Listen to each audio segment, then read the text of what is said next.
ஏசப்பா பெரிய காரியங்களை வைத்திருக்காங்க. ஆகவே நம்ம என்ன செய்யக்கூடாதான், எதை குறிச்சும் கவலைப்படவே கூடாது. ஆண்டவர் நம்மளை நோக்கி பெரிய காரியங்களை வைத்திருக்கும் பொழுது நம்ம எதை நோக்கியும் எதை நினைச்சும் என்ன செய்யக்கூடாதான், கவலைப்படவே கூடாது. பிரச்சனை இல்லாத பெண் அப்படின்னா யாரை சொல்லுவீங்க? யாரையுமே சொல்லவே முடியாது. பிரச்சனை இல்லாத பெண், பிரச்சனை இல்லாத குடும்பம் அப்படின்னா நம்ம யாரையுமே சொல்ல முடியாது. ஏன், உங்க முன்னாடி பிரசங்கிக்கிறேனே, எனக்கு கூட அநேக பிரச்சனைகள், அநேக சோர்வுகள், அநேக வேதனைகள், அநேக துன்பங்கள், அநேக காரியங்கள் சொல்லிக்கொண்டே போகலாம். ஆனாலும் அதையும் நான் சந்தித்து தேவனுடைய வார்த்தையினாலும் தேவனுடைய பலத்தினாலும் அதை ஜெபித்து ஜெயித்து இன்னைக்கு உங்க முன்னாடி நான் பிரசங்கிக்கிறேன். அல்லேலூயா, அல்லேலூயா. அதனால பிரச்சனையை குறித்து நம்ம என்ன செய்யக்கூடாதான், கவலைப்படவே கூடாது. இன்னொன்று என்னன்னா, பிரச்சனையை நம்ம என்ன செய்யணும், ஏசப்பா கிட்ட தான் போய் என்ன செய்யணுமா, சொல்லணும். ஆண்டவர் சமூகத்தில் போய், ஆவியானவரே எனக்கு இந்த மாதிரி பிரச்சனைகள் இருக்குது, ஆவியானவரே எனக்கு இந்த மாதிரி சோர்வு இருக்குது, நான் ஆவியில் பலப்படணும் அப்படின்னு சொல்லி நம்ம என்ன செய்யணும், தேவனுடைய சமூகத்தில் தான் என்ன செய்யணுமா முதல் சொல்லணும். மூன்றாவது நபர்கிட்ட போய் நீங்கள் சொன்னீங்கன்னா என்ன ஆகும் அப்படின்னா, நீங்கள் ஒரு காரியத்தை சொல்கிறீங்க, அப்படியே சுற்றி சுற்றி என்ன வரும் தெரியுமா, நீங்கள் ஒன்று சொல்லியிருப்பீங்க ஒரு ஆள்கிட்ட, ஜெபிக்காதவங்க கிட்ட போய், புறஜாதியாட்ட போய் உங்களோட பிரச்சனைகளை நீங்கள் சொல்லும் பொழுது என்ன செய்வாங்கன்னா, சுற்றி சுற்றி வரும். நீங்கள் ஒன்று தான் சொல்லியிருப்பீங்க, ஆனால் என்ன ஆகும், உங்ககிட்டே அந்த பிரச்சனை என்ன ஆகும், சொல்லாத காரியத்தை நாளாக வரும். அப்படி எல்லாருக்கும் நடந்திருக்கா? எல்லாருக்குமே எல்லாரோட வாழ்க்கையிலையுமே அந்த மாதிரி பிரச்சனைகள் என்ன செய்யும், வரும். ஆனால் அதுக்கு ஒரு வழி நான் சொல்கிறேன். எப்படி அப்படின்னா, மூன்றாவது நபர்கிட்ட நீங்கள் சொல்லணும்னு ஆசைப்பட்டீங்கன்னா யார்கிட்ட சொல்லணும்னா, ஆவிக்குரிய தாய் தகப்பன் அவங்கக்கிட்ட சொல்லணும். இல்லைன்னா நல்லா ஜெபிக்கிறவங்க, உங்களுக்கு எப்படி அந்த ஜெபிக்கிறவங்கள நான் எப்படி கண்டுபிடிக்க அப்படின்னு எப்படி நீங்கள் கண்டுபிடிக்கணும், நான் அதையும் சொல்லித்தரேன். ஒரு பிரச்சனையை போய் நீங்கள் ஒரு ஆள்கிட்ட நீங்கள் சொல்கிறீங்க அப்படின்னா என்ன சொல்லுவாங்க தெரியுமா, ஆவியானவர் பார்த்துக்கிடுவார், ஆவியானவர் உன்னோட பிரச்சனையை பார்த்துக்குருவாங்க, நீ இதை நினச்சி கவலைப்படாத, இதை நினச்சி சோர்ந்து போகாத. பைபிளில் எத்தனை பேர், யோசேப்பு, யாக்கோப்பு, தானியேல், தாவீது, ஆபிரகாம், இப்படி சொல்லிக்கிட்டே போகலாம். பைபிளே நிறையா பேர் என்ன செஞ்சுருக்காங்க, பிரச்சனைகளை சந்திச்சிருக்கிறாங்க.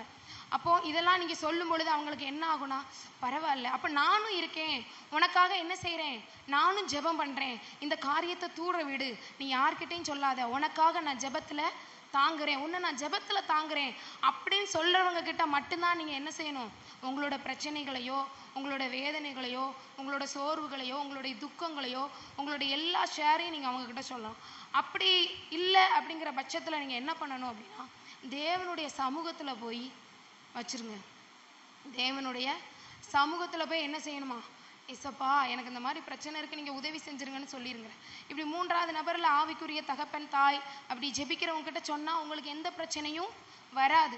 இல்லை நீங்கள் மூணாவது நபர்கிட்ட ஜெபிக்காதவங்ககிட்ட புறஜாதியாட்ட போய் சொல்லும் பொழுது பிரச்சனை என்ன ஆகும், குடும்பங்களில் கவலைகள் வரும், பிரச்சனை வரும். நம்ம சொன்னாத காரியம் இப்படி சொல்லிட்டாங்களே, நம்ம செய்யாததை இப்படி செஞ்சுட்டாங்களேன்னு சொல்லி மறுபடியும் என்ன ஆகும், 1 2 மறுபடியும் உங்களோட ஜெப வாழ்க்கை என்ன ஆகும், துண்டு துண்டாக போகிறோம். இதே நீங்கள் ஆண்டவர் சமூகத்தில் வச்சுட்டிங்கன்னா அவர் நீதி செய்வார். முதலாவது நம்மளுடைய தேவனுடைய ராஜ்யத்தை தேடும் பொழுது தேவன் நம்மளுடைய கவலைகள், கண்ணீர்கள், துக்கங்கள், வேதனைகள் எல்லாத்தையும் என்ன செய்வாங்க, ஏசப்பா என்ன செய்வாங்களாம், பார்த்துக்குருவாங்க. இன்றைக்கும் நம்ம அப்படி ஒரு பாடத்தை தான் நம்ம கற்றுக்கொள்ள போகிறோம். அல்லேலூயா. வேதம் அழகாக எழுதி வைத்திருக்கிறது. நான் மிகவும் ரசித்த ஒரு பெண் அப்படின்னா, பைபிளில் ரசித்த ஒரு பெண் அப்படின்னா அந்த பெண் பெயர் வந்து சுனேமியா. பேர் என்ன பேர்? சுனேமியா. எல்லாருக்கும் தெரியுங்களா? தெரியும் சொல்கிறவங்க அல்லேலூயா சொல்லுங்க. எல்லாருக்குமே தெரியுமா? நான் இதை உங்களுக்கு புரிகிற மாதிரி இன்னைக்கு பேசுகிறேன். நம்ம வேதத்தின் வேதத்தை வைத்து தான், ஒன்று கூட நானாக பேச மாட்டேன், வேதத்தில் இருக்கிறத தான் பேச போகிறேன். உங்களுக்கு புரிகிற மாதிரி நான் இன்னைக்கு சொல்ல போகிறேன். அல்லேலூயா. அதுக்கு தேவன் எனக்கு உதவி செய்வார். அல்லேலூயா. அந்த சுனேமியாளின் வாழ்க்கை நமக்கு பல பாடங்களை என்ன செய்ய போகுது, கற்றுக்கொள்ள தரப்போகிறது. அந்த பெண்ணை குறித்து 2 ராஜாக்கள் புஸ்தகத்தில் 2, 4, 8 வாசிங்க. 2 ராஜாக்கள் புஸ்தகத்தில் 4வது அதிகாரம் 8வது வசனம். ம் ம் ம்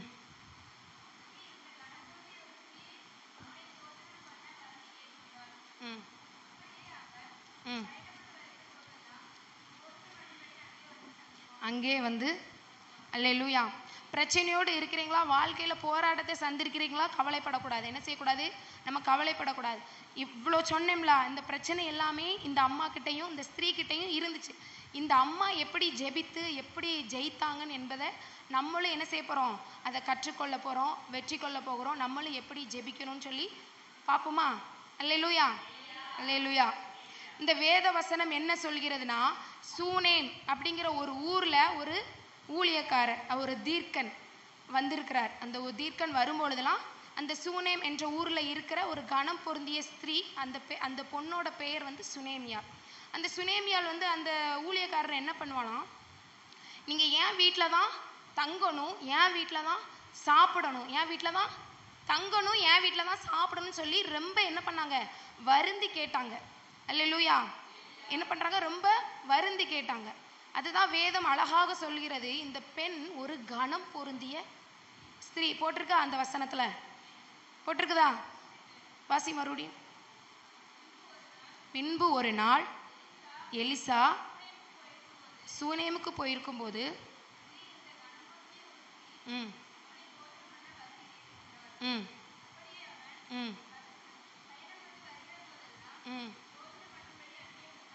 தங்குவான். அல்லேலூயா.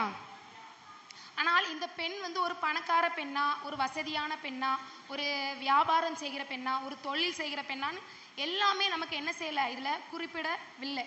அது ரொம்ப டீட்டெயில்ஸ் வந்து நமக்கு தெரியல. ஆனால் வேதம் என்ன சொல்லுகிறது? ஒரு கணம் பொருந்திய ஒரு ஸ்திரீ மட்டும்தான் போட்டிருக்காங்க. நம்ம கூட என்ன செய்யறதா? நம்ம கூட கணம் பொருந்திய ஸ்திரீ தான். நீங்கள் கூட கணம் பொருந்திய ஸ்திரீ தான். எப்படின்னா, உங்களுக்கு வேலை இருக்குதா? நல்ல வேலை, நல்ல சாப்பாடு, நல்ல டெய்லி நமக்கு சாப்பிட தேவையான வசதிகள், பிள்ளைங்களை படிக்க வைக்கிறீங்க, வியாபாரம், தொழில்கள், பிஸ்னஸ் எக்ஸெட்ரா, அப்படி சொல்லிட்டே போகலாம். நமக்கும் ஆண்டவர் இது எல்லாத்தையும் கொடுக்கறதே என்னதான்?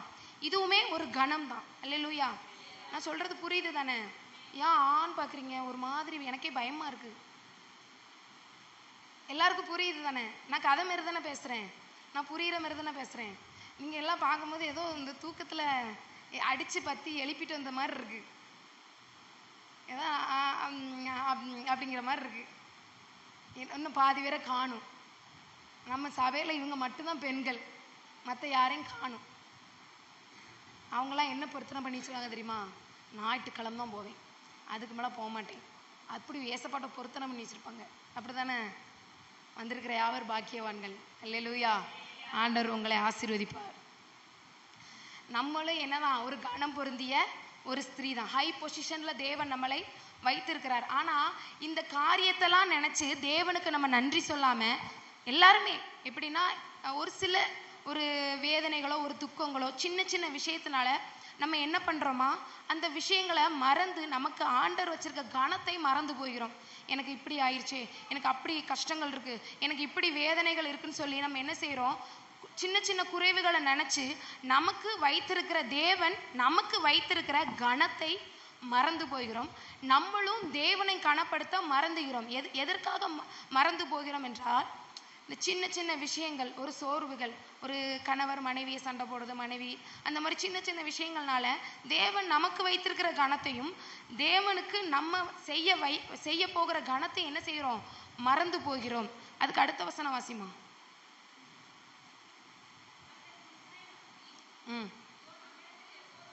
சத்தமா வாசி.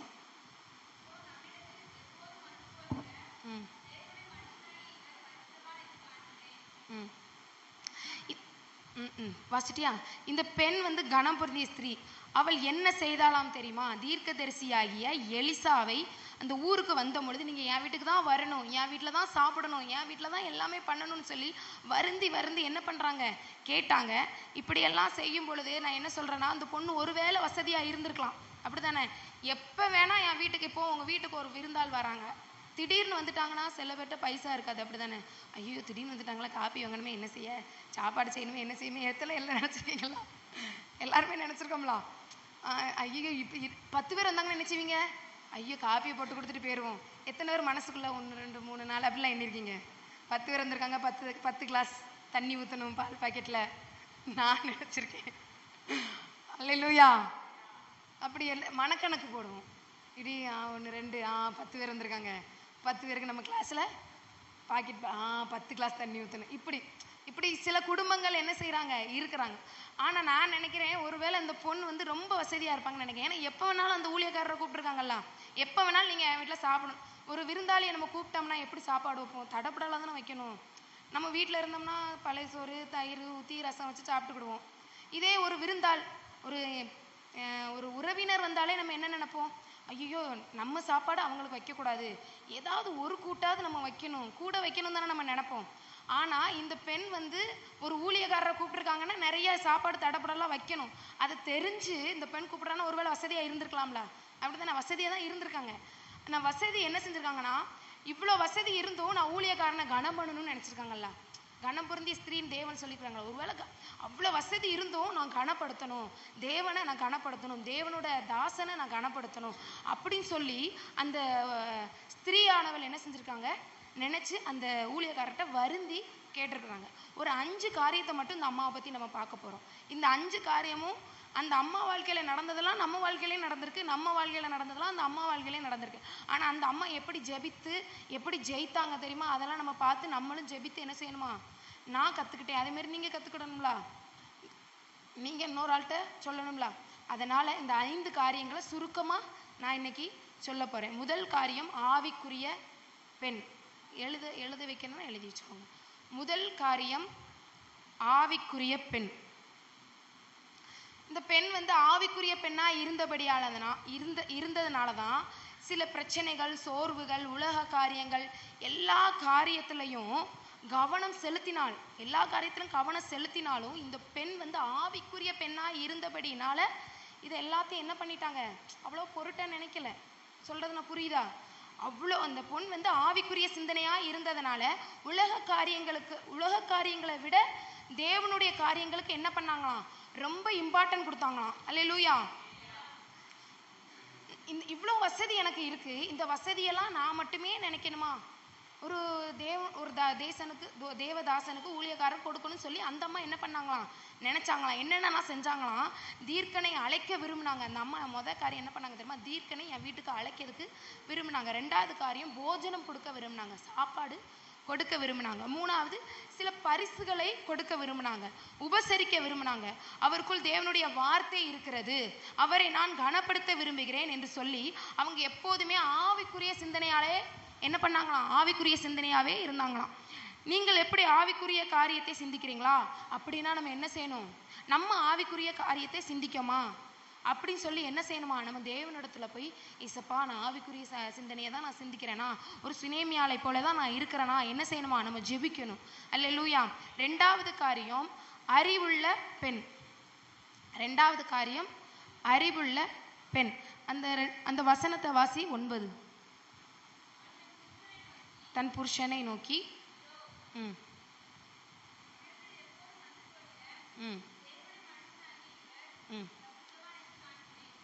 பரிசுத்த, அதை அண்டர்லைன் பண்ணிக்கோங்க. எப்படி சொல்லியிருக்காங்க தெரியுமா? அந்த ஸ்திரீ இருக்காங்கல்ல, என்ன பாருங்க, அந்த ஸ்திரீ இருக்காங்கல்ல, அந்த ஸ்திரீக்கு, அந்த கனம் பொருந்திய ஸ்திரீக்கு சுனேமியாளுக்கு ஒரு கணவர் இருந்தாங்க. பெண்ணாலே ஒரு வயசுக்கு அப்புறம் கல்யாணம் ஆகும், அவருக்கு ஒரு கணவர் இருப்பாங்க. அதே மாதிரி இந்த அம்மாவுக்கும் ஒரு கணவர் இருந்தாங்க. அந்த அம்மாவா போய் அந்த அம்மா முடிவு எடுத்தாங்க. ஆனால் அந்த அம்மாவா போய் ஊழியக்காரனை கூப்பிடலை, ஹஸ்பண்ட போய் பெர்மிஷன் கேட்டாங்க. அந்த மாதிரி எனக்கு தோணுது, அவர் வந்து என்ன சொல்றாங்க பாருங்க, பரிசுத்தவான் என்று காண்கிறேன் நினைக்கிறேன்.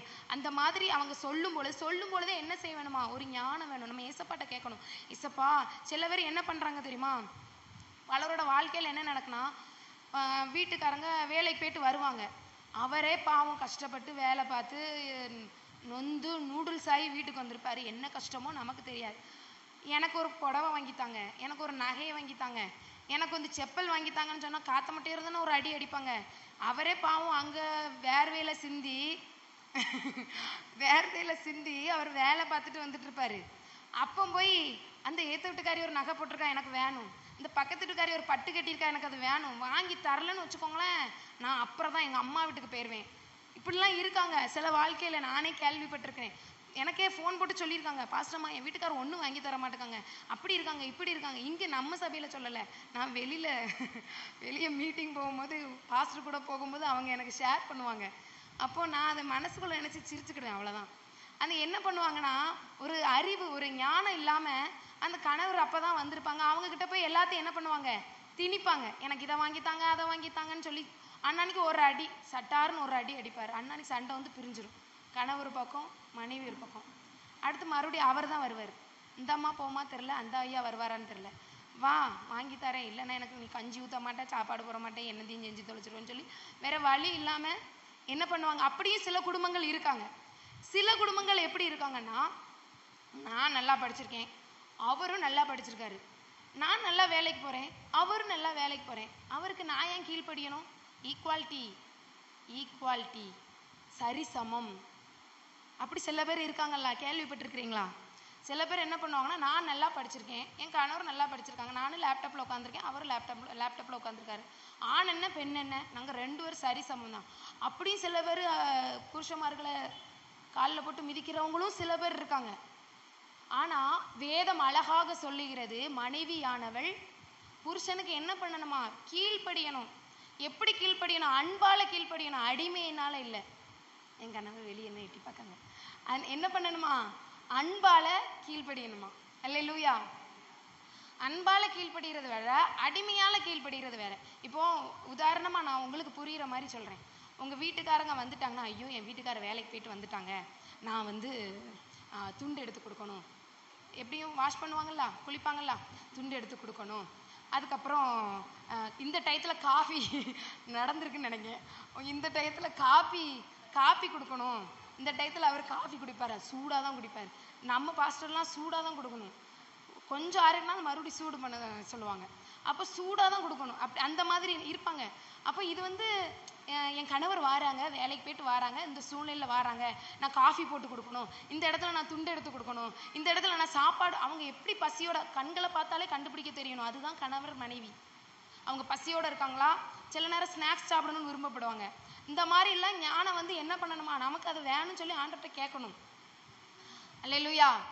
அப்போ நம்ம இப்படி செய்யும் பொழுது இது வந்து என்னது? அன்பின் நிமித்தம் கீழ்ப்படுகிறது.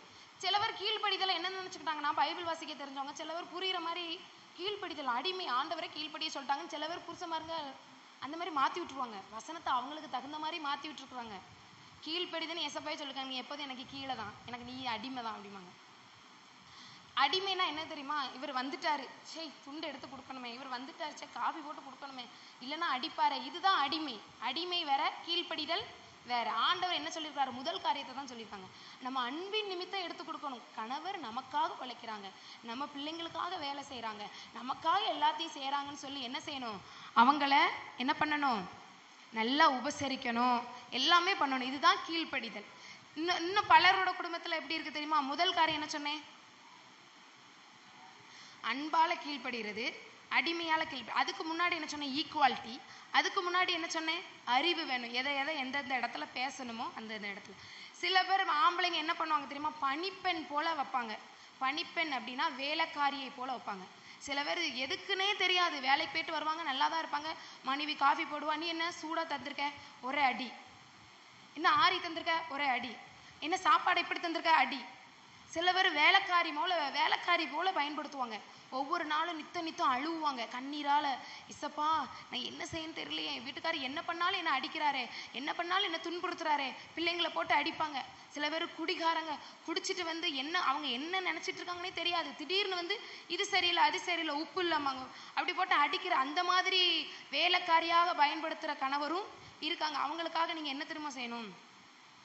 அப்படிப்பட்ட உங்கள் குடும்பத்தில் அப்படி யாராவது இருந்தாங்கன்னா, பணிப்பெண் போல உங்கள் குடும்பத்தில் கணவர் இருந்தாங்க, அப்படி செய்கிறாங்க அப்படின்னா என்ன செய்யணும்னா, ஒரு விஷயம், ஆண்டவர் சமூகத்தில் போய், அப்பா என் கணவர் என்னை எதுக்கெடுத்தாலும் அடிக்கிறார், நான் என்ன செஞ்சாலும் அடிக்கிறார் அப்பா, நான் என்ன செய்யனே எனக்கு தெரியலை, இப்படி செலவு பண்ணாதீங்கன்னு சொன்னால் கேட்க மாட்டேக்கார், இப்படி சிக்கனமாக இருங்கன்னு சொன்னாலும் கேட்க மாட்டேங்கிறார், என்ன பண்ணினாலும் என்னை அடிக்கிறாரு, என்னை உதைக்கிறாரு, என்னை திட்டுறாருன்னு சொல்லி நீங்கள் ஜெபிக்கும் பொழுது ஆண்டவர் நமக்கு உதவி செய்வார். அல்லேலூயா. ஒவ்வொரு காரியத்துக்கும் ஒவ்வொரு பிரச்சனைக்கும் நம்ம தேவனுடைய சமூகத்துல விழுந்து ஜெபிக்கும் பொழுது தேவன் நமக்கு உதவி செய்வார். அல்லேலூயா. அது கீழே வாசிமா. ம் ம் ம் ம் ம் நாம் மெத்தையின் மேல் ஒரு சிறிய அறை வீட்டை கட்டி, அவங்க கணவரிடத்துல சொல்றாங்க. அந்த அம்மா என்ன பண்றாங்க, கணவர்கிட்ட வந்து அந்த அம்மா என்ன சொல்றாங்கன்னா, நாம் மெத்தையின் மேல் ஒரு சிறிய அறை வீட்டை கட்டி அதில் அவருக்கு ஒரு கட்டிலையும் மேஜையையும் நாற்காலியையும் குத்து விளக்கையும் வைப்போம், அவர் நம்மிடத்தில் வரும்போது அங்கே தங்கலாம். அல்லேலூயா. இந்த அம்மா வசதியா தானே இருக்காங்க. இந்த அம்மா எப்படியும் இப்ப நம்ம வீட்டிலேயே 2 சேர் 3 சேர் எக்ஸ்ட்ரா தானே இருக்கும், ஒரு கட்டில் ஒரு ஏதாவது ஒன்று எக்ஸ்ட்ரா தானே இருக்கும். அந்த அம்மா நினைச்சா இந்த கட்டிலை தூக்கி மேலே போடுங்க, இதை தூக்கி அதை வைங்க அப்படின்னு சொல்லியிருக்கலாம். ஆனால் அந்த அம்மா அதை பண்ணலை. என்ன பண்ணாங்கன்னா, புதுசாக மேலே ஒரு அறையவே கட்டிட்டாங்க. எப்படி அந்த அம்மா வசதியாக இருக்கிறாங்க, கீழே ஒரு அறை எக்ஸ்ட்ரா இல்லாமையா இருந்திருக்கும், கண்டிப்பாக ஒரு அறையாவது இருந்திருக்கும். ஒரு நம்ம இருந்தால் என்ன பண்ணியிருப்போம்னா, அங்கே தங்கட்டும், நம்ம வெளியில் தங்கும், இல்லை பக்கத்து வீட்டில் அந்த மாதிரி. ஆனால் இந்த அம்மா வசதியாக இருக்கிறதுனால இந்த அம்மா என்ன பண்ணியிருக்காங்கன்னா, மேல் வீட்டறையில் ஒரு அறையை கட்டி ஒரு கட்டிலை வாங்கி மெத்தையும் வாங்கி குத்து விளக்கையும் வாங்கி என்னம்லாம் நாற்காலி வாங்கி இவ்வளோ ஹானங்கள் என்ன செஞ்சிருக்காங்க. நல்லா சத்தமா வாசிமாத.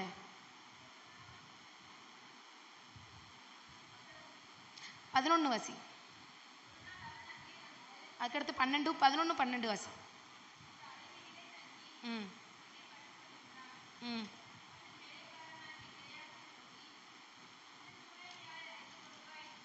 ம் ம் சில பேர் என்ன நினைப்பாங்கன்னா, நமக்கு இவ்வளோ வசதி இருக்கு, நான் ஏன் அவர் கொடுக்கணும், நானே கஷ்டப்பட்டு சம்பாதிக்கிறேன், நான் நொந்து நூடுல்ஸ் ஆகி நான் வேதனைப்பட்டு நான் இப்படி இருக்கும் பொழுது நான் ஏன் தேவதாசனுக்கோ கொடுக்கணும், நான் ஏன் ஏசப்பாக்கு கொடுக்கணும் அப்படின்னு சொல்லி சில பேர் வசதியாக இருக்கிறவங்க என்ன நினைப்பாங்களாம், நினைக்கிறது உண்டு. அல்லேலூயா. ஆனால் அந்த சுனேமியால் என்ன பண்ணாங்கன்னா, ஆண்டவர் தான் எனக்கு கொடுத்தாரு, ஆண்டவர் தான் அந்த சரீரத்தை, உண்மை தானே, ஆண்டவர் தான் நமக்கு இந்த சரீரத்தை கொடுத்தாரு, ஆண்டவர் தான் வேலை பார்க்கறதுக்கும் கொடுத்தாரு, ஆண்டவர் தான் எல்லா காரியத்தையும் செஞ்சாரு. ஆனா நான் என்ன நினைக்கிறேன் அப்படின்னு சுனேமியால் அம்மா என்ன செஞ்சாங்கன்னா, நான் என்ன நினைக்கிறேன்னா, எனக்கு கொடுத்ததை தேவனுக்காக நான் கொடுக்கிறேன். அதில் தேவனுடைய தாசனுக்கு எதுக்கு செய்யறாங்கன்னா, அவங்களோட தேவனுடைய தாசனா பார்க்கல, தேவனுக்குள் இருக்கிற வாசிச்சல்லா பரிசுத்தவான். அல்லேலூயா. அல்லேலூயா. ஊழியக்காரங்களுக்குள்ள இருக்கிற தேவனுடைய தாசனுக்குள்ள இருக்கிற பரிசுத்தவான் அந்த அம்மா நினைச்சு என்ன பண்ணாங்களாம், அவ்வளோ கனம் பண்ணி. இதுதான் அர்ப்பணம். அர்ப்பணம் அப்படின்னா என்னன்னா, நமக்குள் இருக்கிறதை தேவன் நமக்கு கொடுத்தார், தேவனுக்காக நான் கொடுக்கிறேன், தேவன் என்னை ஆசீர்வதிச்சிருக்கிறார், நான் தேவனுக்காக செய்கிறேன்னு சொல்லி அந்த அம்மா என்ன பண்ணாங்கன்னா அர்ப்பணத்தை செஞ்சாங்க. பலருடைய வாழ்க்கையில வசதி இருக்கும், எல்லாமே இருக்கும், நான் ஏன் கொடுக்கறோங்கிற எண்ணங்கள் சில பேருடைய வாழ்க்கையிலையும் இருக்கும். அல்லேலூயா. 4வது காரியம் என்னன்னா அழகு. 4வது காரியம் அழகு. அழகு 15 வாசிமா. அப்பொழுது அவன்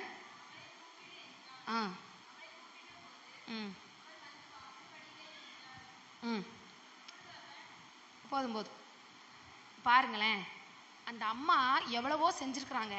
அந்த ஐயா, அந்த தீர்க்கன் வந்து என்ன சொன்னார்னா, அந்த அம்மா எனக்கு இவ்வளோகான செய்கிறாங்களா, அந்த அம்மாக்கு என்ன வேணும், அவளை கூப்பிடுன்னு சொல்லி அவரோட வேலைக்காரர்கிட்ட சொல்லுதாங்க. அந்த தீர்க்கன் என்ன சொல்றாரு, அவரோட வேலைக்காரர்கிட்ட சொல்லி அனுப்புறாரு, அந்த சுனேமியாலை கூட்டிட்டு வா என்று சொல்லுகிறார். உனக்கு என்ன வேணும் கேளு அப்படின்னு சொல்லி. எனக்கு எல்லாமே இருக்கு, அந்த அம்மாக்கு எல்லாமே இருக்கு. ஆனா உள்ள அந்த அம்மா கூப்பிடும் பொழுது அந்த அம்மா என்ன பண்ணாங்க, உள்ள போகல.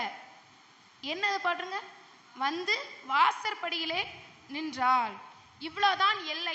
எல்லைகளை நான் தாண்டி விடக் கூடாது. நமக்குன்னு ஒரு எல்லை வேண்டும். யாரிடம் பேசினாலும் நமக்கு என்ன செய்யணும், ஒரு எல்லை வேணும் என்று அந்த அம்மா நினைக்கிறாங்க. இதை கூட அந்த அம்மா கணவர்கிட்ட சொல்லியிருப்பாங்கன்னு நினைக்கிறேன். அல்லேலூயா.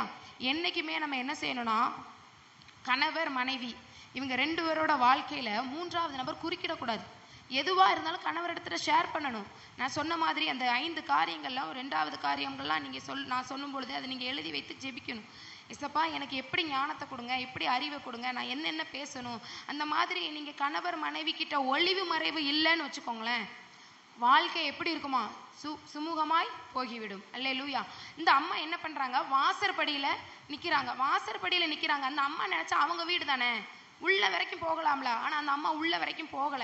வாசற்படியில எதுக்கு தெரியுமா வாசல் படியில நின்னாங்க? ஏன்னா அந்த உள்ள 2 பேரு யாருன்னா அந்த தீர்க்கனும் அந்த தீர்க்கனோட வேலைக்காரனும் உள்ள இருந்தாங்க. நான் உள்ள போகக்கூடாது, ஏன்னா நான் பெண் அல்லவா, பெண். அதனால நான் உள்ள போகக்கூடாதுன்னு சொல்லி அந்த ஐயா 2 பேர் உள்ள இருந்திருப்பாங்க. இந்த அம்மா வாசப்படியில நிக்காங்க. இதுல என்ன நம்ம தெரிஞ்சுக்கிடணும்னா, 4 பேர் 5 பேர் ஆம்பளையால் நிற்கும் பொழுது ஒரு பெண்ணோ இல்ல ஒரு ஆணோ, யாரா இருந்தாலும் ஒரு ஆண் நிற்கும் போது ஒரு பெண் என்ன செய்யணும்னா 2 ஸ்டெப் 3 ஸ்டெப் தள்ளி தான் நிக்க. இதுதான் அழகு. தேவன் நமக்கு கற்றுக் கொடுத்திருக்கிறார், சுனேமியாளுக்கு கற்றுக் கொடுத்திருக்கிறார். எப்படி நம்ம ஜெபிக்கும் பொழுது தேவன் எல்லா காரியங்களையும் கற்றுக் கொடுப்பார். என்ன ட்ரெஸ் போடணும், என்ன சாப்பாடு செய்யணும், எல்லாமே தேவன் என்ன செய்வார்னா ஒரு சின்ன சின்ன விஷயங்களையும் நமக்கு கற்றுக் கொடுப்பார். அதுதான் தேவன். நம்ம என்ன காரியத்தை சொன்னாலும் என்ன செய்வாங்க, ஏசப்பா நமக்கு கற்றுக் கொடுப்பாங்க.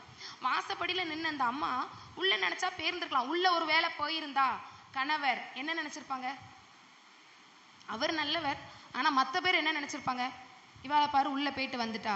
மற்றவங்களோட பார்வைக்கு எப்படி இருக்கும், இப்படி வர்றாங்க.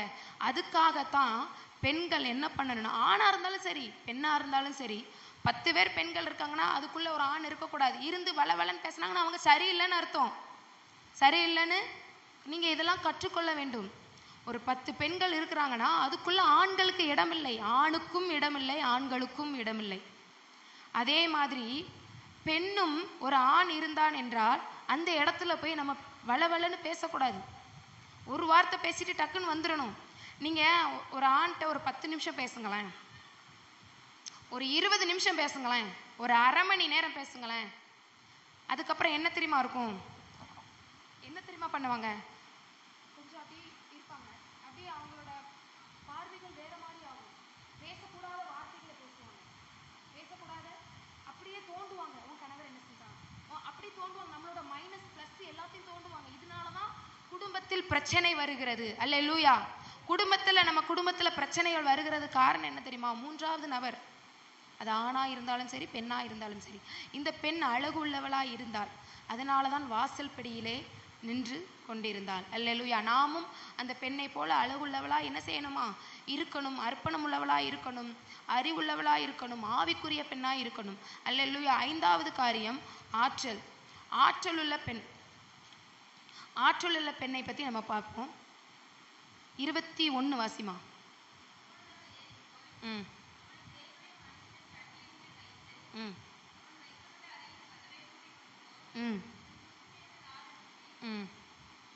நான் சீக்கிரமாய் தேவனுடைய மனுஷன் இருக்கும் இடம் மட்டும் போய் வரும்படிக்கு வேலைக்காரின் ஒருவனையும் ஒரு கழுதையையும் எனக்கு அனுப்ப வேண்டும் என்று சொல்ல சொன்னான். இந்த வசனத்தெல்லாம் நீங்க ஒரு 37 இருக்கு பாத்தீங்களா, 37 வரைக்கும் நீங்க வாசிச்சு பாருங்க. அழகா அப்படி கதை மாதிரி ஆண்டவர் அழகா எழுதியிருக்கிறாங்க.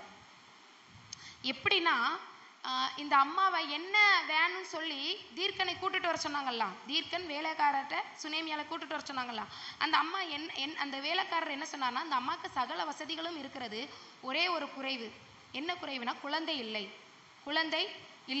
அந்த குழந்தை இல்லை, அதற்காக நான் ஜெபிக்கிறேன், அதற்காக நான் ஜெபிக்கிறேன்னு சொல்லி ஆனா அவரோட கணவருக்கு வயசாயிருச்சு. அந்த சுனேமியாளோட கணவருக்கு வயசாயிருச்சு. ஆனால் அந்த தீர்க்கன் என்ன செய்தார்னா, ஜெபம் பண்ணி ஒரு ஆண் குழந்தையை கற்பந்தரிக்க தேவன் அந்த மனுஷனை பயன்படுத்தினார். அல்லேலூயா. அப்போ கற்பமும் தரித்து குழந்தையும் பெரிந்து கொஞ்ச நாள் ஆகி அந்த பையனும் வளர்ந்துட்டான். அந்த தீர்க்கனும் இன்னொரு இடத்துல போய் ஊழியம் செய்ய ஆரம்பிச்சிட்டாங்க. இப்படியே கொஞ்ச நாள் போய் அந்த பையன் கொஞ்ச நாள் கழிச்சு உடம்பு சரியில்லாம என்ன ஆயிட்டானா, இறந்து போகிவிட்டான், மரித்து போகி விட்டான். ஆனா இந்த அம்மா என்ன பண்ணாங்க தெரியுமா, அதுதான் ட்விஸ்ட். இந்த அம்மா என்ன பண்ணாங்கன்னா, இறந்து போன உடனே அந்த ஊழியக்காரருக்கா கட்டி வைத்திருந்தாங்கல்ல, அந்த கட்டில்ல போய் அந்த பையனை போட்டிருந்தாங்க. போட்டுட்டு என்ன பண்ணாங்கன்னா, புரியுதா நான் சொல்றது, நான் கதை மாரி தானே சொல்றேன், புரியுதுலா? என்ன பண்ணாங்கன்னா, கதவை பூட்டிட்டு இதோ நான் வர்றேன், சரிதான் வாசி. ம் ம் ம் ம்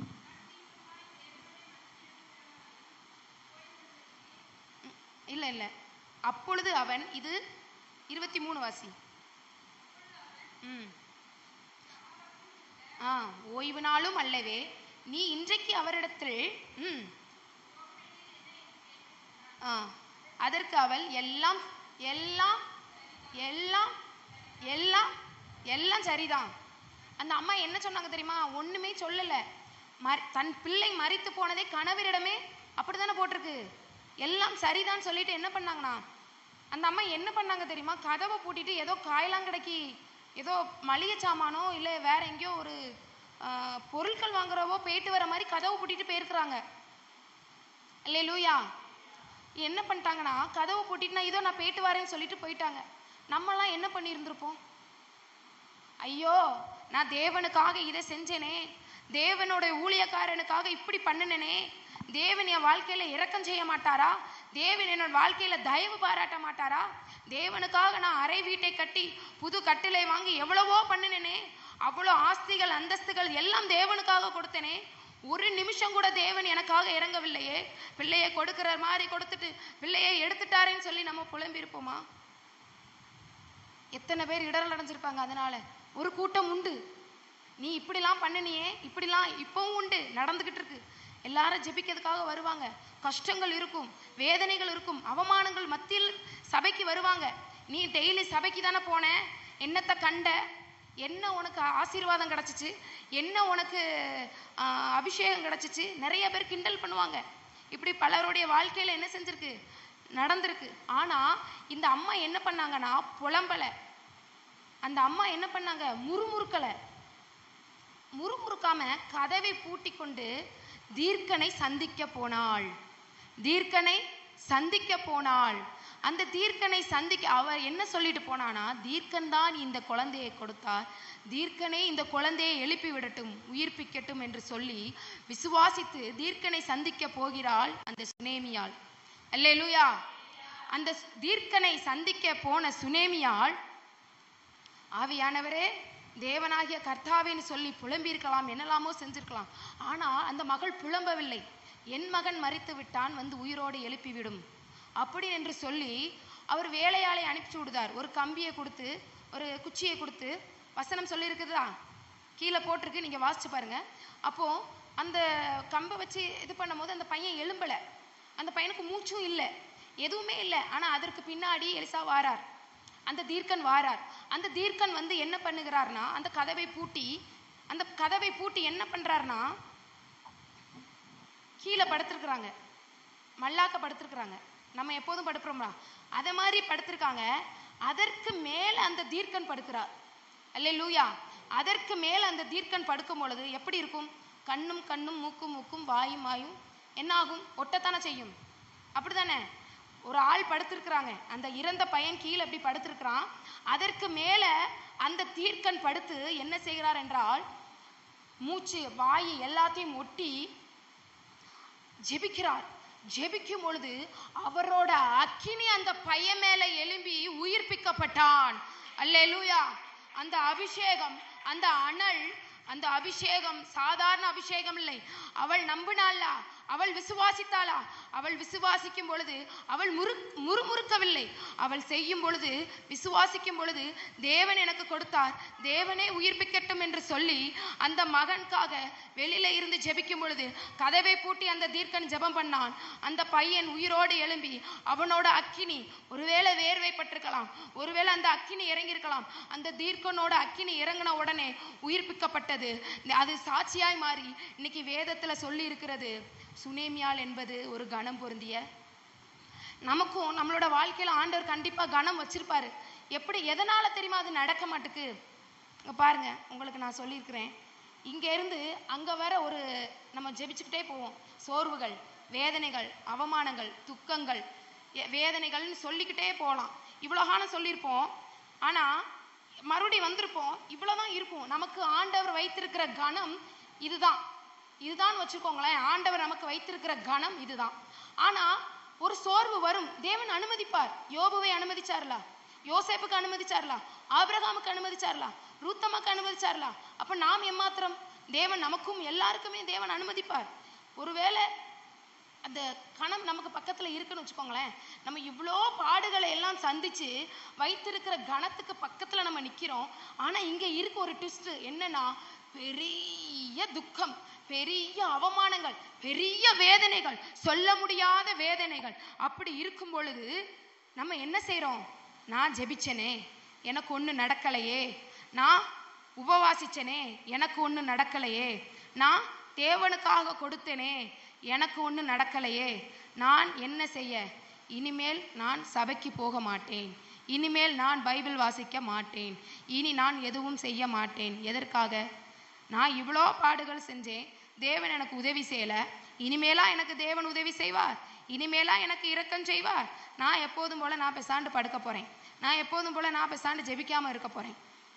ஜெபிச்சா எனக்கு வேதனை வருது, ஜெபிக்காம இருந்தா தான் நல்லா இருக்கு அப்படின்னு சொல்லி சில பேருடைய வாழ்க்கையில ஆண்டவர் நமக்கு வைத்திருக்கிற கணம் பக்கத்தில் போகி மறுபடி பின்மாறி முறுமுறுக்கிறதுனால அவ்வளோ வேதனைகள் பட்டு அவ்வளோ சோர்வுகள் எல்லாம் வந்து மறுபடி என்ன செஞ்சிருந்தோம்? பின்மாறி போயிடும். அடுத்து மறுபடி ஒரு ஆள் என்ன பண்ணணும்? ஊக்குவிக்கணும். தேவனுடைய தாசனோ இல்லை உங்க பக்கத்து வீட்டுக்காரங்களோ, ஆவிக்குரிய தாயோ தகப்பனோ, ஒரு ஜெபிக்கிற மனுஷியோ ஊக்குவிக்கணும். அடுத்து மறுபடி இங்க இருந்து வரீங்க, அப்படியே போறீங்க, கணம் பக்கத்துல வந்துட்டு பா இனிமேல் நான் எதுவும் செய்ய மாட்டேன், மறுபடி பின்னாடி வரீங்க. ஆனா சுனேமியாலை போல இந்த கணம் பக்கத்துல வந்து ஒரு சோர்வு பெரிய வரும், ஒரு எழுப்புதல் வரும்னா அதுக்கு பின்னாடி வரும்லா. யோசேப்புக்கு வந்துச்சுலாம். யோசேப்பு ஒருவேளை அந்த சொப்பனத்தை நான் கண்டேன், தேவன் எனக்கு உதவி செய்யலை, இப்போ நான் வந்து எங்கன கைதியாக கிடந்து இப்படி கிடக்கிறேனே, என் குடும்பம்லாம் என்னை இது பண்ணிட்டாங்களே, குழியில தூக்கி போட்டு என்னை கொல்லதுக்கு பிளான் போட்டாங்களே, எல்லாரும் நினச்சிருந்தாருன்னா இன்னைக்கு யோசேப்பை பற்றி நம்ம சரித்திரத்தை படிச்சிருக்க முடியுமா? முடியாது. அதே மாதிரி ஆபிரகாமுக்கு பிள்ளைய கொடுக்குற மாதிரி கொடுத்த ஆண்டவர் எடுக்கிற மாதிரி எடுக்கிறாரே, இது என்ன நியாயம் அப்படின்னு சொல்லி தேவன் செஞ்சிருந்தாருன்னா, ஆபிரகாமின் தகப்பனே அப்படின்னு சொல்லி இந்த பைபிளில் வந்திருக்குமா? இந்த பைபிள்ல என்ன சொல்லியிருக்கு? ஆபிரகாம். இந்த பைபிள் ஃபுல்லா, இதுக்கு ஃபுல்லா யார் தகப்பன்? ஆபிரகாம் தான். ஆனா ஆபிரகாம் கொடுக்குற மாதிரி கொடுத்துட்டு இப்படி எடுக்கிறீங்களேன்னு சொல்லி ஆண்டவர்கிட்ட கேள்வி கேட்டிருந்தா இன்னைக்கு ஆபிரகாமின் தகப்பனே, ஈசாக்கின் தகப்பனேன்னு சொல்லியிருக்க முடியாது. யோசேப்பு அதே மாதிரி சொப்பனக்காரன் இன்னைக்கு சொல்லி யோசேப்போட சரித்திரமும் இந்த பைபிள்ல வந்திருக்க முடியாது.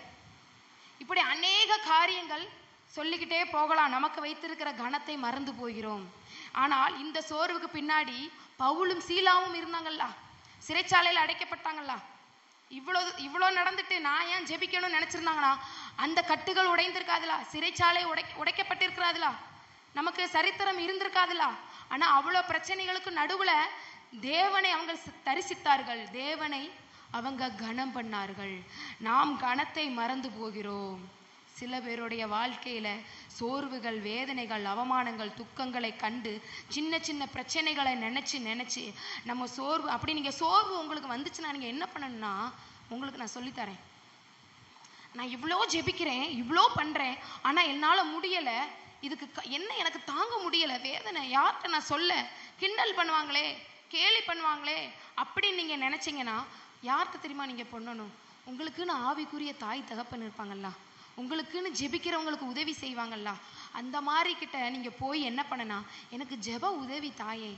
நீங்க பணம் கேட்கீங்களா, காசு கேட்கீங்களா, பொருள் கேட்கீங்களா? ஜெபம் தானே கேட்குறீங்க. எனக்கு ஜெப உதவி தாயே அப்படி நீங்க கேட்கும் பொழுது, கை கோர்த்து 2 பேரும் நீங்க ஜெபிக்கும் பொழுது அந்த இடத்துல அக்கினி வரும், அந்த இடத்துல அபிஷேகம் வரும், அந்த இடத்துல கனம் வரும். அல்லேலூயா. இப்போ என்ன சொன்னோம்ல, இந்த ஒரு பெரிய பிரச்சனை கண்டிப்பா வரும். உபவாசிக்கும் பொழுது வரும், ஜெபிக்கும் பொழுது எதுக்கு தெரியுமா பிரச்சனை வருது? பிசாசு ஒன்றுமில்லாமல் போகி விடுவான் என்றால் அதனாலதான் பிரச்சனையை கொண்டு வரான்.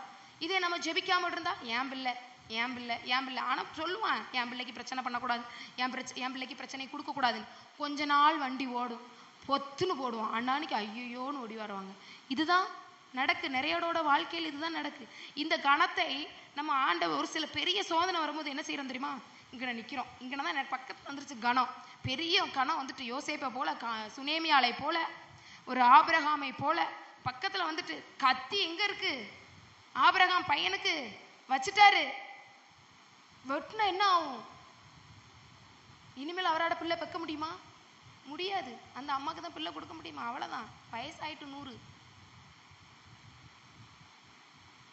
போச்சு. ஆனாலும் தேவனுக்காக செய்தாங்க. இன்னைக்கு ஆபிரகாமின் தகப்பனே அப்படின்னு சொல்லி நாம் வேதத்தை வாசிக்கிறோம். அல்லேலூயா. இந்த பிரச்சனைகளை நீங்கள் கடந்து போகும் பொழுது ஆண்டவர் நமக்கு ஒரு கணம் வச்சு பாருங்க, இப்படி வந்துருவீங்க.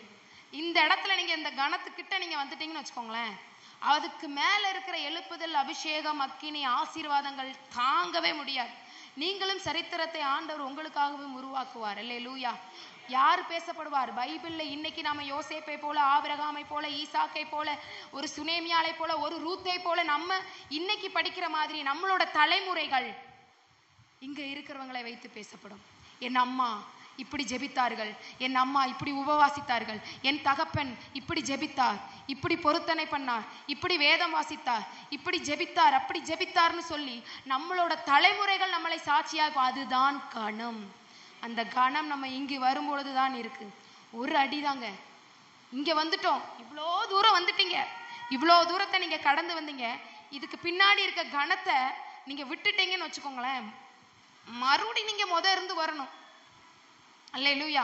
நாமளும் என்ன செய்யணும்? சுனேமியாலை போல இப்ப இன்னைக்கு பாத்தீங்களா, மரித்த மகனை ஆண்டவர் உயிரோடு எழுப்பினார். கணவருக்கே தெரியாது. யாராவது அப்படி சொல்லுவாங்களா? சொல்லாம இருப்பாங்களா? சரிதான் சொல்லிட்டு போயிட்டாங்க. கணவருக்கே தெரியாது. அந்த அம்மா நினைச்சிருக்கலாம், ஆனா எதுவுமே நினைக்கல. நான் தீர்க்கனை, நான் தீர்க்கனை, தீர்க்கனை இல்லை, தீர்க்கனுக்குள்ள இருக்கிற பரிசுத்தவானை நான் பார்க்கிறேன். இன்னைக்கு அநேகரோட வாழ்க்கையில எதற்கு நன்மை தடைபடுகிறது தெரியுமா? ஊழியக்காரங்க வந்து ஜெபம் பண்ணிட்டு போயிடுறாங்க. வீட்டு கூட்டமோ இல்ல இப்ப சபையிலையோ எவ்வளவோ பிரேயர் நடக்கு. ஆண்டவர் ஒரு வார்த்தை பேச மாட்டாரா? பேசுவார்ல. அதை நீங்க எழுதி வைங்க. எழுதி வச்சு நீங்க ஜெபிக்கும் பொழுது தேவன் நீங்க கேளுங்க, ஏசப்பா ஒரு வாரத்துக்குள்ள எனக்கு இது நடக்கணும், ஏன்னா இந்த ஞாயிற்றுக்கிழமை தேவன் பேசியிருக்கிறார், நான் எழுதி வச்சிருக்கிறேன், அந்த அடுத்த வாரத்துக்குள்ள அது கண்டிப்பா நடக்கும். விசுவாசிக்கிறீங்களா? கண்டிப்பா நடக்கும். அல்லேலூயா. அதை நீங்க பெற்றுக்கொள்ளணும். அந்த கணத்தை நீங்கள் மறந்து விடக்கூடாது. நம்ம பெற்றுக்கொள்ள கொள்ளதான் ஆண்டவர் ஆவியானவர் நமக்குள் கிரியை செய்வார், அநேக வார்த்தைகளை கொடுப்பார். நம்ம ஒரு எப்படி வரணும்னா ஒரு ஆர்வத்தோடு வரணும். ஆண்டவர் என் கூட என்னது பேசுவார், ஆண்டவர் என் கூட இதையாவது பேசுவார், ஆண்டவர் என்ன இதை பேச மாட்டாரா, அப்படி நீங்க ஆர்வமா வரும் பொழுது தேவன் கண்டிப்பா பேசுவார். ஆர்வத்தோட வர்றவங்க என்கிட்ட ஆண்டவர் நிறைய பேசியிருக்காரு, உங்ககிட்ட பேசியிருப்பாங்க, இவா கிட்ட பேசியிருப்பாங்க. அப்படி பேசும் பொழுது என்ன பண்ணனா, நம்ம எழுதி வச்சு அதற்காக டெய்லி ஜெபிக்கணும். இன்னொன்று காரியம் என்னன்னா, ஊழியக்காரங்க நம்ம ஜெபம் பண்ணிட்டு போயிட்டாங்க, ஆண்டவருடைய வார்த்தையை கொடுத்துட்டு போயிட்டாங்க, அதை மறக்காமல் எழுதி வச்சு ஜெபிச்சு அவருக்குள் இருக்கிற பரிசுத்தவான் தான் என்னோடு பேசினார், என் குடும்பத்தோடு பேசினார், நான் ஜெபிக்க போறேன், நான் விடுதலை பெற்றுக்கொள்ள போகிறேன் என்று சுனேமியாலை போல நம்ம இருந்திருக்கலாம். ஆனால் ஏன் கவலைகள், துக்கங்கள், அவமானங்கள், சில பிரச்சனைகள் வருது? போயிட்டாங்க ஊழியக்காரங்க. ஆமா, இவர் ஜெபம் பண்ணாரு, இவர் எல்லாம் பண்ணாரு, தீர்க்க தரிசனம் சொன்னா ஒண்ணுமே நடக்கல. எல்லாம் நீ எவ்வளவு நேரம் ஜெபம் பண்ண? தீர்க்கன்னு சொல்லிட்டு போனாரு, நீ எவ்வளவு நேரம் ஜெபம் பண்ண அப்படின்னு சொல்லி இதே சுனேமியால் அப்படி நினைத்திருந்தாள்னா இதெல்லாம் நடந்திருக்குமா? நடந்திருக்காது. தீர்க்கனை அவங்க கனம் பண்ணாங்க, தீர்க்கனுக்குள்ள இருக்கிற பரிசுத்தவானை அவங்க கனம் பண்ணாங்க. மறிச்சிருச்சு, பிள்ளை செத்து போயிருச்சு, ஆனாலும் யார் பிள்ளைய கொடுத்தா? அவங்க கிட்டதான் மறுபடி போனாங்க. சில பேர் என்ன பண்ணுவாங்க, ஈவன் ஜெபம் செத்து போயிருச்சு, நான் இன்னொரு ஊழியக்காரனை போய் தேட போடுறேன், அப்படி போயிருந்தாங்கன்னா இன்னைக்கு சுனேமியால் நம்ம சரித்திரத்துல படிச்சிருக்க முடியுமா? இதனாலதான் ஆசீர்வாதங்கள் தடையாய் மாறி போகிறது. நாம் என்ன பண்ணணுமா? தீர்க்கனை கனப்படுத்த வேண்டும். தீர்க்கனுக்குள் இருக்கிற பரிசுத்தவானை கனம் பண்ண வேண்டும். அல்லேலூயா. ஒரே ஒரு சாட்சி மட்டும் நான் சொல்லிடுறேன், அதோட நான் முடிச்சிடுறேன்.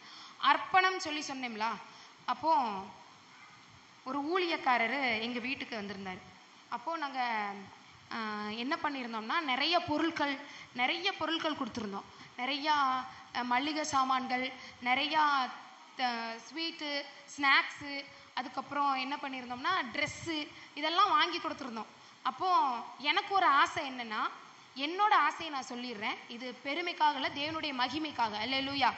அப்போ என்னோட ஆசை, நான் நிறைய பாஸ்டர்கிட்ட என்ன டிஸ்கஸ் பண்ணுவேன்னா, வாடகை வீடோ சொந்த வீடோ நமக்குன்னு ஒரு இன்னொரு சைடு ரூம் வேணும். ஏன்? ஒரு தீர்க்கன் நம்ம வீட்டுக்கு வந்தாங்கன்னா அவங்களுக்கு உபசரிக்கணும், அவங்களுக்கு தனி அறைய வைக்கணும். அவங்க அதில் ஒரு 2 நாள் ஜெபம் பண்ணிட்டு போயிடுறாங்கன்னா நம்ம அந்த இடத்துல போய் ஜெபம் பண்ணும்போது ஆவியானவர் டக்குன்னு இறங்குவார், டக்குன்னு ஜெபத்தை கேட்பாருன்னு எனக்கு ஒரு ஆசை. அப்போது நான் என்ன பண்ணணும்னு நினைப்பேன்னா, ஊழியக்காரங்க வந்தாங்கன்னா எனக்கு இதை பண்ணணும், இதை என்னால் முடிஞ்ச காரியங்களை நான் செய்யணும்னு ரொம்ப ஆசைப்படுவேன். ஒரு சில காரியங்கள் நிறைய ஆசைப்படுவேன் உண்டு. அப்போ இந்த ஊழியக்காரர் வந்திருக்கும் பொழுது நான் அவங்களுக்கு குழந்தைங்கள் 2 இருந்தாங்கன்னு சொல்லி 2 ட்ரெஸ்ஸு எல்லாமே வாங்கியாச்சு.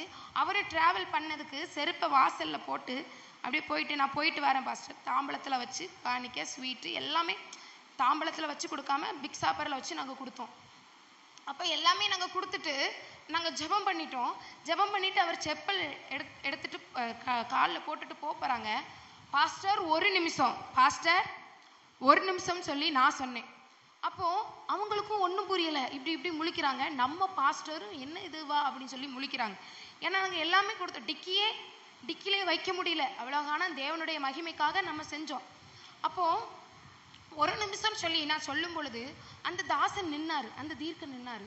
நம்மளுடைய பாஸ்டருக்கும் இது தெரில. ஏன்னா ஆண்டவர் என்கிட்ட சொன்ன ஒரே வார்த்தை, உன்னிடம் 2 இருக்கிறது, உன்னை கொடு, நான் உன்னை ஆசீர்வதிக்கிறேன் அப்படின்னு என்று சொன்னார். என்ன கொடுத்தேன் தெரியுமா?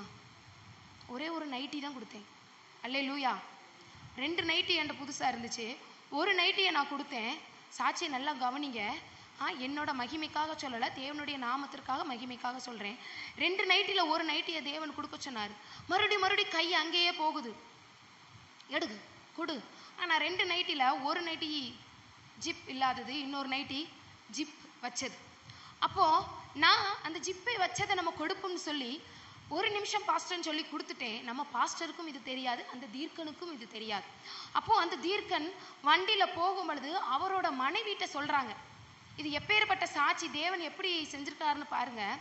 அந்த தீர்க்கன் மனைவி கிட்ட சொல்கிறாரு. என்ன சொல்கிறாருன்னா, பாஸ்டம்மா உனக்கு ஒரு நைட்டி, நான் சொன்னேன் நைட்டி கொடுத்துருக்கேன் பாஸ்டர், உள்ளே இருக்குது, பாஸ்டம்மாட்ட கொடுத்துருங்கன்னு சொல்லி. அப்போது அவங்க ரொம்ப சந்தோஷப்பட்டாங்க. இது சாதாரண ஒரு நைட்டி தான், 300 ரூபாயோ 400 ரூபாயோ அவ்வளோதான். ஆனால் அந்த தீர்க்கன் வண்டியில் போயிட்டாரு. போகும் பொழுது மனைவிட்ட சொல்கிறாங்க, உனக்கு பாஸ்டம்மா ஒரு நைட்டி கொடுத்துருக்குறாங்கன்னு சொன்னாங்க. அந்த அம்மா அழுகுறாங்க. ஏன் அழுகுறாங்க? சாதாரண ஒரு நைட்டி தானே. அவங்க எவ்வளவோ வசதி, அவங்க அம்மா டீச்சர், அவங்க அப்பா டீச்சர், வெல் செட்டில்ட் ஃபேமிலி. அதை என்ன சொல்கிறேன்னா, வெல் செட்டில்னா பெரிய பணக்காரங்க. அவங்களுக்கு இந்த நைட்டி அற்ப காரியம். அப்போ அந்த மனைவிக்கு, அவங்க மனைவி என்ன சொன்னாங்கன்னா, ஏன் அழுகிற அப்படின்னு சொல்லி அந்த பாஸ்டர் கேட்கும் பொழுது அவங்க மனைவி சொல்கிறாங்களாம், காலையில தான். ஆனால் அந்த பாஸ்டருக்கும் இது தெரியாது. அந்த அம்மா அங்கே நடந்தது அந்த பாஸ்டருக்கு தெரியாது, நான் இங்கே செஞ்சது நம்ம பாஸ்டருக்கு தெரியாது. அல்லேலூயா. புரியுதா? கொடுக்கும் பொழுது தான் தெரியும், கொடுக்கும் பொழுது தான் அந்த ஸ்வீட்டில் தான் தெரியும். அப்போ நான் கொடுத்துட்டேன். அந்த தீர்க்கனோட மனைவி என்ன பண்ணுறாங்கன்னா, அழுகிறாங்க. ஏன் அழுகிறா என்று கேட்கும் பொழுது அந்த மனைவியானவர் சொல்கிறாள், காலையில தான் உங்களோட கூட பிறந்த அந்த பாஸ்டரோட கூட பிறந்த தம்பி ஒய்ஃப், அவங்கெல்லாம் கூட்டு குடும்பம், கூட பிறந்த தம்பி ஒய்ஃபுக்கு ஒரு ட்ரெஸ் வாங்கி கொடுத்துருக்குறாங்க, புது ட்ரெஸ் வாங்கி கொடுத்துட்டு அந்த அம்மா என்ன சொன்னாங்கன்னா, காலையில் ஜெபிக்கிறாங்க, ஆவியானவரே இன்னைக்கு ஒரு ட்ரெஸ் நான் எடுத்து கொடுத்துருக்குறேன், ஆனால் நீங்கள் என் கூட பேசுகிறீங்களா இல்லையான்னு எனக்கு தெரியலை, நாங்கள் உங்கள் சித்தம்படி போகிறோமா என்னன்னு எனக்கு தெரியலை, எனக்கு ஒரு அடையாளத்தை தாங்க என்று அந்த அம்மா அங்கே அழுது ஜெபம் பண்ணியிருக்கிறாங்க. எப்படி பாருங்க, அந்த அம்மா அங்கே அழுது ஜெபம் பண்ணியிருக்கிறாங்க. பாஸ்டரோட தம்பி ஒய்ஃபுக்கு ட்ரெஸ் வாங்கி கொடுத்துருக்குறாங்க. அது அந்த பாஸ்டருக்கு தெரியாது. அவங்க பாஸ்டருக்கு ஃபோன் போட்டு சொல்கிறாங்க. அப்புறம் 2 பேரும் சந்திச்சுட்டாங்க. வீட்டுக்கு போய் இதெல்லாம் நடந்ததை அவங்க எங்ககிட்ட சொன்னாங்க. என்ன நடந்ததுன்னா, இல்லைப்பா காலையில் உங்கள் தம்பி ஒய்ஃபுக்கு நான் ட்ரெஸ்ஸு கொடுத்தேன், ஆண்டவர் அன்னைக்கு ராத்திரியே எனக்கு புது ட்ரெஸ் கொடுத்துட்டாரு. அந்த ட்ரெஸ்ஸுக்காக இல்லை, தேவன் எனக்கு பேசின அந்த அடையாளம், கர்த்தருக்கு ஸ்தோத்திரம். 2 பேரும் என்ன தெரியுமா ஜெபம் பண்ணாங்களாம், ஆண்டவர் நம்ம கூட இருக்கிறாங்களா, ஆண்டவர் நம்ம அடையாளம், ஆண்டவர் நம்மளோட வாழ்க்கையில் ஒரு அடையாளமாய் பேசட்டுமேன்னு சொல்லி யாருக்குன்னே ஜெபம் பண்ணியிருக்கிறாங்களாம். 2 பேர் குடும்ப ஜெபத்தில் முந்தின நாளோ அதுக்கு முந்தின நாளோ எப்போவோ ஜெபம் பண்ணியிருக்கிறாங்க. ஆனால் அந்த அம்மா காலையில் ட்ரெஸ்ஸை கொடுத்துட்டு இவங்க ஜெபம் பண்ணியிருக்காங்க தனியாக. ஆவியானவர் என் மூலயமா அந்த நைட்டியை கொடுத்து என்ன சொன்னார் தெரியுமா? அந்த ஊழியக்காரரு, என் மனைவி ஒரு அடையாளத்தை கேட்டா உங்க மனைவி மூலயமா தேவன் என்னோடு பேசினார் என்று சொன்னாங்க. அல்லேலூயா, அல்லேலூயா. அதுவும் அவங்க என்ன சொன்னாங்கன்னா, அவங்களுக்கு ஒரு கை குழந்தை, 2 மாச குழந்தை, நான் ஜிப்பு வச்சு நைட்டியை கொடுத்துருக்கிறேனா, அதுக்கு கர்த்தருக்கு ஸ்தோத்திரம் போட்டு கண்ணீர் வடிக்கிறாங்க. அல்லேலூயா. ஆண்டவர் 2 நைட்டி என்கிட்ட இருந்துச்சு, ஜிப்பு இல்லாதது இருந்துச்சு, ஜிப்பு இருந்தது இருந்துச்சு. நான் ஜிப்பு இல்லாததை கொடுத்துருக்கலாம்ல. அவங்களுக்கு 2 மாசம் 40 நாள் குழந்தையா, 2 மாசம் கூட முழுசா ஆகல. 40 நாள் குழந்தைக்கு நான் ஜிப்பு வச்ச நைட்டியை கொடுத்துருக்கிறேன். அங்க அவங்களுக்கு ட்ரெஸ் கொடுத்துருக்குறாங்க. ஆவியானவர் எப்படி உலாவுறாங்க பாத்தீங்களா? இதுதான் கணம். நான் சாதாரணமாக கொடுத்தேன். தேவன் என் மூலயமா அந்த மகள்கிட்ட ஒரு அடையாளத்தை பேசியிருக்கிறார். இப்ப இதைத்தான் கணம் கணம் என்று சொல்லுகிறோம். அல்லேலூயா. நாம் கணத்தை நாம் தேவனுக்காக கணத்தை பொருத்தும் பொழுது தேவன் எதையாவது கொண்டு நமக்கு பேசுவார். அவங்க என்ன சொன்னாங்க தெரியுமா? பல வருஷங்கள், பல மாதங்கள், பல நாட்கள் கேள்வியா இருந்த அவங்களோட ஊழியத்திற்கு என் மூலயமா இன்னைக்கு அவங்களுக்கு ஒரு அடையாளத்தை தேவன் வைத்திருக்கிறார். அல்லேலூயா. அப்போ சாதாரண ஜிப்பு நைட்டிங்க ஒரு 200 ரூபாயா, 300 ரூபாயா, 400 ரூபாயான்னு தெரியாது. ஆனா அந்த நைட்டி மூலயமா தேவன் என் மூலயமா அந்த ஊழியக்காரர், அபிஷேகம் பெற்ற ஊழியக்காரருக்கு என் மூலயமா அந்த குடும்பத்துல பேசியிருந்தாங்கன்னா, ஆண்டவர் உங்களை கொண்டும் எத்தனை பேரை எழுப்பியிருப்பாங்க. எத்தனை ஊழியக்காரங்களுக்கு நீங்க கனம் பண்ணீங்கன்னா ஆண்டவர் உங்களுக்கு குடும்பத்தை ஆசீர்வதிச்சிருப்பாங்க. ஆபத்து காலத்துல எவ்வளவோ ஆண்டவர் நம்மளை பாதுகாத்திருக்காங்க. இந்த சுனேமியாலை போல நாமும் 5 விஷயங்கள்ல ஒவ்வொரு காரியத்திலும் என்ன செய்ய வேண்டும்? ஒரு கணம் பொருந்திய ஒரு ஸ்திரியாய் இருக்க வேண்டும். ஆவிக்குரிய பெண்ணாய், அறிவுள்ள பெண்ணாய், கணவரிடம் எதை பேச வேண்டும், எதை பேசக்கூடாது என்ற அறிவுள்ள பெண்ணாய், ஒரு ஆவிக்குரிய பெண்ணாய், அர்ப்பணமுள்ள பெண்ணாய், அழகுள்ள பெண்ணாய். கணவர் எங்க இருக்கிறாங்களோ அங்க இருக்கணும். எதை பேசக்கூடாது அதை பேசக்கூடாது. அதுதான் அழகு. ஆற்றல், இதுதான் ஆற்றல். அவளுக்கு வைத்திருக்கிற கணம். இந்த 5 காரியத்தையும் நாம் வைத்து ஜெபிக்கும் பொழுது தேவன் நம்மளோடும் நம் குடும்பத்தோடும் பேசுவார். அல்லேலூயா. கண்களை விழித்து நம்ம மூடி ஜெபம் பண்ணுவோமா? அன்பின் பரலோக தகப்பனே, நீர் எங்களோடு இடைப்பட்டீரே, உமக்கு நன்றி. இந்த சுனேமியாலை போல நாங்கள் ஆமேன் இருக்கும்படியாக அப்படிப்பட்ட அபிஷேகத்தை, அப்படிப்பட்ட கனம் பொருந்திய ஸ்திரியாய் நீர் எங்களை மாற்ற வேண்டும்படியாக உம்மை ஸ்தோத்தரிக்கிறோம்ப்பா. நாங்கள் ஏதாகிலும் தவறு செய்திருந்தால் நீங்கள் எங்களை மன்னிக்கும்படியாக ஸ்தோத்தரிக்கிறோம்ப்பா. வந்த இந்த பிள்ளைகளோடு நீர் பேசியிருப்பீர் என்று நான் விசுவாசிக்கிறேன் ஐயா. அம்மே, இந்த பிள்ளைங்களோடு நீர் பேசும்படியாக ஸ்தோத்தரிக்கிறேன் அப்பா. சமாதானத்தை கட்டளையிடுங்க. இன்று இரவு பிள்ளைங்களோடு சொப்பனத்தை கொடுங்க. ஆமேன். தீர்க்கதரிசிகளை கொடுங்கப்பா. ஆமேன். ஆவியானவரை நீர் பேசுமையா, நீர் பேசுமையா. உம்மை ஸ்தோத்தரிக்கிறேன்ப்பா. இந்த பிள்ளைங்கள் வெறுமையாய் போதபடி பாதுகாத்து கொள்ளுங்க பிதா குமாரன் ஆமேன் ஆவி நாமத்தினாலே ஜெபித்து ஜெயம் எடுக்கிற நல்ல ஜீவனோட தகப்பனே, ஆமேன். எல்லோரும் சேர்ந்து சொல்வோமா? என் ஆத்துமாவே கர்த்தரே ஸ்தோத்திரி, என் முழு உள்ளமே அவருடைய பரிசுத்த நாமத்தை ஸ்தோத்திரி. என் ஆத்துமாவே கர்த்தரே ஸ்தோத்திரி, கர்த்தர் செய்த சகல உபகாரங்களையும் மறவாதே. ஆமேன். அல்லேலூயா, அல்லேலூயா, அல்லேலூயா. எல்லாருக்கும் ஸ்தோத்திரம்.